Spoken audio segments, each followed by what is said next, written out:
1937 was the year. You enlisted primarily as a job. That's right. There weren't many jobs available back during the Depression year. And you were in Pearl Harbor for an enlistment period of 2 years. Yes, 2 years, right. We were situated on the edge of Honolulu, between Honolulu and Pearl Harbor. Just a matter of a few miles difference there. And that's when you went by ship from the East Coast through the Panama Canal? Yes, that's right. From New York, was it? From New York, from the Brooklyn Navy Yard. We got on a transport called the USAT Republic. It was a passenger ship that hauled troops and officers and their families, and it took a month to get over there.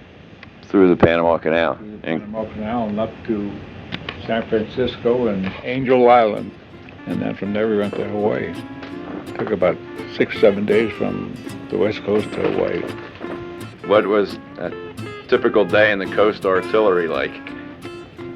Well, being the peacetime Army, we'd do the usual chores.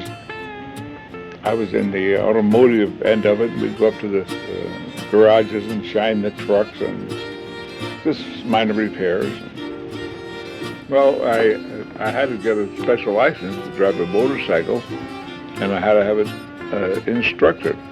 So all we had to do was go out of the fort, drive around Honolulu until I was proficient at driving.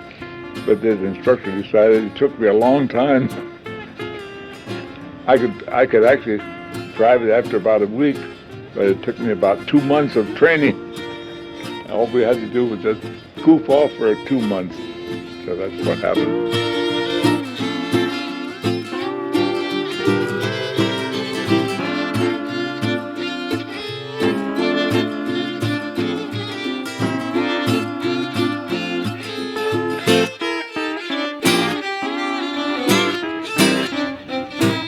The other days where you got your work detail done in the morning, you'd go to the beach in the afternoon. That's when we were on maneuvers, they called it. We'd do that every summer for about 2-3 months. We'd move out, lock, stock, and barrel out to a beach somewhere, and then we'd have practice with the anti-aircraft guns. That was the outfit I was in. And 64th Coast Artillery AA, which is anti-aircraft. And we'd shoot at a little sleeve that the airplane was dragging behind him. And we had 3-inch anti-aircraft guns, and we'd have practice every day for a while, and we'd go swimming most of the time. When you came back to the mainland, is that when you got to see your brother George? Yes. I came back from Honolulu to San Francisco, and then I forfeited my transportation to the East Coast. And I stayed there and went up to visit my brother, Buddy, who was up in Oregon. And we came down to San Francisco together and went to the World's Fair at that time. That was in commemorating the bridges that were completed in the 30s. And I finally decided I was going to come back here, and I booked on a train, and that's the last I saw Buddy for a long time. Was that 1939? 1939, that's right.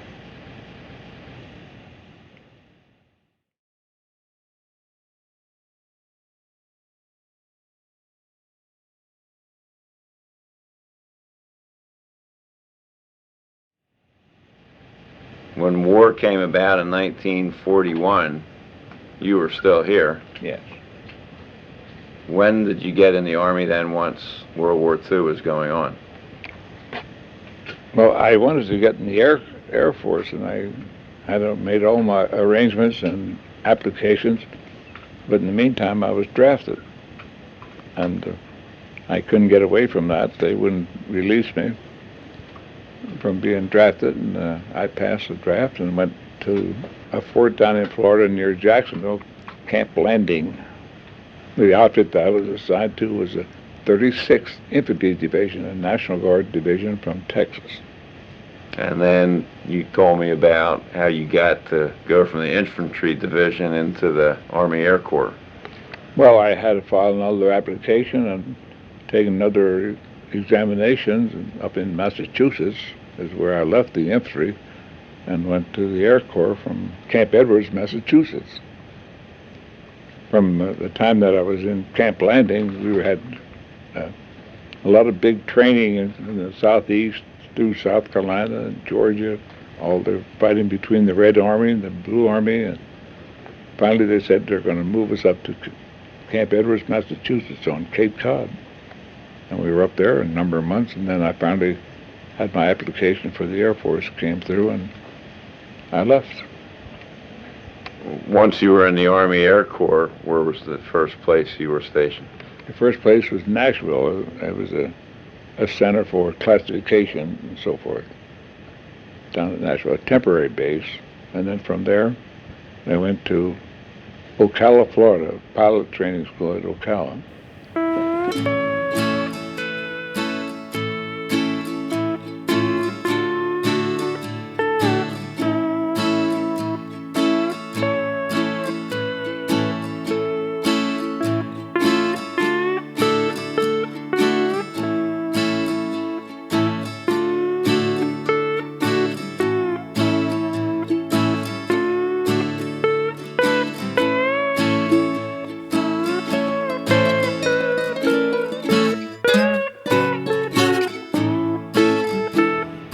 Where did you leave then to head over to Europe?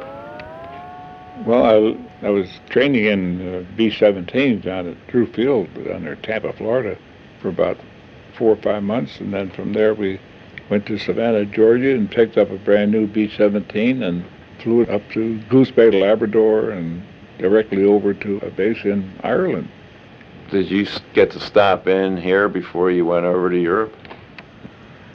Well, Paula and I stopped in just before we shipped out. Did you then fly from Ireland to England? No, we took a boat over from Ireland to Stranraer in Scotland. And then from there we went to a number of bases in England for training, indoctrination, one base down near London, and finally we were assigned to the base that I spent almost a year at. And that was at Kimbolton. Which is? That's about 50 miles north of London. Now, is this where you met your... Girlfriend? No. Is this where you met the fellow crew members, or did you already know them here in the States?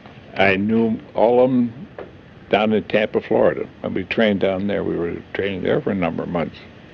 And we went right from together with 3 other crews from Tampa, Florida, over to Kimbolton at a base called the 379th Bomb Group. When was that, 1943 or 4? 44. July is when we got there. So you were there roughly a year? Yep. We were over there, I think it was probably late June, but we were moving around a lot of bases. And we finally ended up at Kimbolton, and we weren't too long before we were flying combat missions. And then we flew lots of combat missions every day for a while. Well, what was your total number of missions?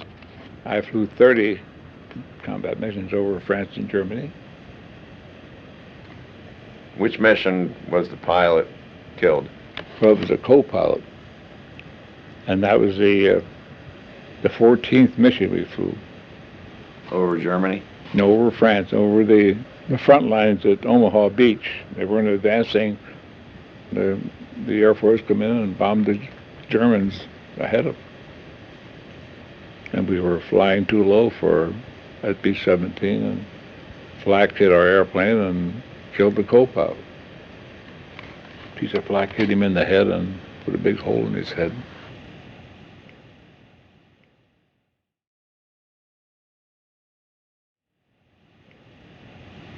So you moved from the Bombardiers area up to the co-pilot's area? Yes, I flew as co-pilot the rest of the mission.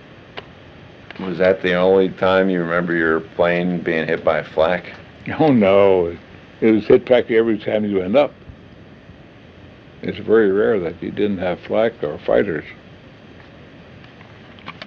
But the fighters got less because of the American fighters were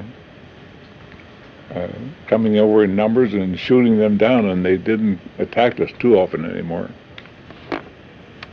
Was there another mission where you lost some of your engines, or was that the same mission when the co-pilot was killed? No, that was the same mission. We lost a lot of the controls on that mission. The rudder and the ailerons and those were inoperative, and we landed with an automatic pilot, which is unusual. And that was the mission that you were awarded. Which award was that? Well, the Distinguished Flying Cross. I got that because of that mission, I think, and some others. Anyway, the days over in England, in Kimbolton, what was a typical day like there when you weren't flying a mission? Just sitting around doing not much of anything. I'd go up to the link trainer and practice that, and the Bombardier trainer, and just not much of anything, really. Did you often go into the town of Kimbolton or not? Well, they had a truck which would haul men from Kimbolton to a town called Bedford. That was the town that was assigned to our base as a Liberty run. That's the only place you could get a free ride, and it would always leave probably at 6 or 7 o'clock and come back probably 11 to 12 o'clock. So if you missed it, well, it was too bad. You had to find your own way home or out to it. And that was the town that most of us went to. And the reason a lot of us went in there is because it had good, warm showers. A lot of times we didn't have warm showers all the time on the base. But you go into a USO club and take a bath and get some different types of food, and go to some bars or something like that. I never cared much for that. How about, did you ever get to go into London? Well, a few times. I must have been there about every week or two when I wasn't flying.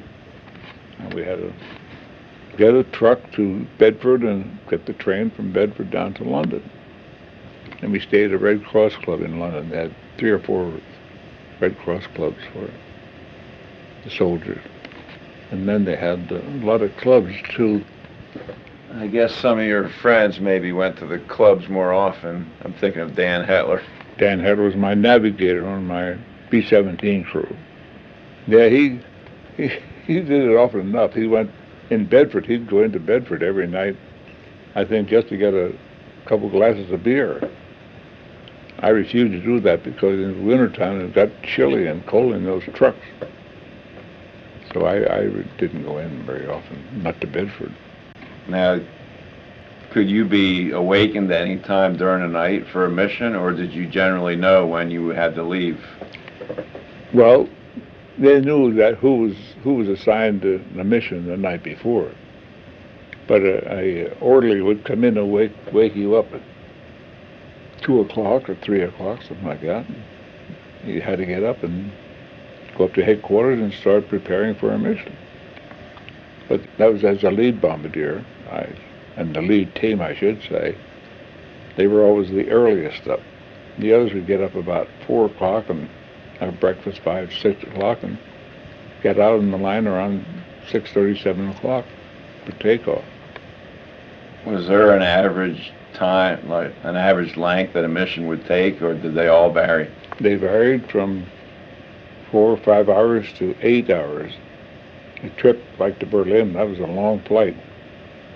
And to East Germany, we went to Munich. That was a long flight from our base. Well, what's the furthest you could go? Was it based on your fuel capacity? Yeah, and the load and the fuel. But if there was a maximum fuel load, everybody would sigh, well, that meant a long flight. So you put in 30 missions, and it was it the spring of 45? when you returned? Yes, my last mission was on April the 15th, 1945. How did you get back to the U.S. that time? Well, I was assigned to a base up in the middle of England near Manchester called Chorley. And from there we got on a train that went up to near Glasgow, Greenock, near Glasgow, and there was a big ship in the bay there, and it had paint on it, but it was the Ile-de-France, France's flush ocean liner. And that's when we got on it and headed back to New York. Did everybody from your crew come back, or just some of you? No, I was the only one from our crew that came back, although another friend of mine was on the same boat. And then once you got back to New York, could you come home here to Pennsylvania, or did you have to go to a certain base? I reported to Camp Kilmer and Fort Dix, and from there I was home for a month. And then I was reassigned to the West Coast for a reassignment out there. So you were in Fort Dix in New Jersey for... Just one day. And then the base was around San Diego? Yep. Where you were reassigned? I was at near where Disneyland is now, is at Santa Ana. And I was there just about a month, and then another friend came up and had a car, and we drove, reassigned to Midland, Texas. And that's where I was there when the war in Japan ended. Meanwhile, that brief time in Southern California, you got to do a lot of sightseeing too, since your friend had a car. Yes, we went up to Hollywood practically every night. And we were invited to some of the stars' homes, some popular, some not so popular, but we'd cruise around and see the sights and the girls. And is this where your enlistment then ended? Well, from there, when the war ended, it was soon thereafter where I got assigned to go to Houston, Texas, Ellington Field. And that's where I was mustered out at Ellington. Left them there and got into New York, and then later I got probably a bus home or train, I don't know what it was. And then your brother Paul had been in World War II also. Did he get back home before you? He stopped in here at one time on his way to Florida, or was assigned or something down there. I'm not sure anymore about it. But he got out of the service himself for a while and had local jobs. And then when the Korean War started, when I was recalled, he was also recalled. And he stayed in the remainder of 30 years. Right.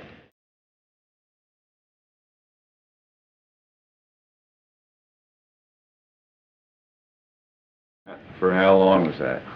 A year? A year. Just about a year. Mm-hmm. And that's when you were in Waco, Texas? Waco and San Antonio. And what did you have to do? Just... Well, at Waco, I had a refresher course, and Bombardier refresher course, and trained in B-25s. And from there, when that was finished, they assigned me to San Antonio, Randolph Field, and for B-29 training. Then I trained there for a while, and then the war ended. So you came back in 52? That's right, yeah. That was the end of my military career.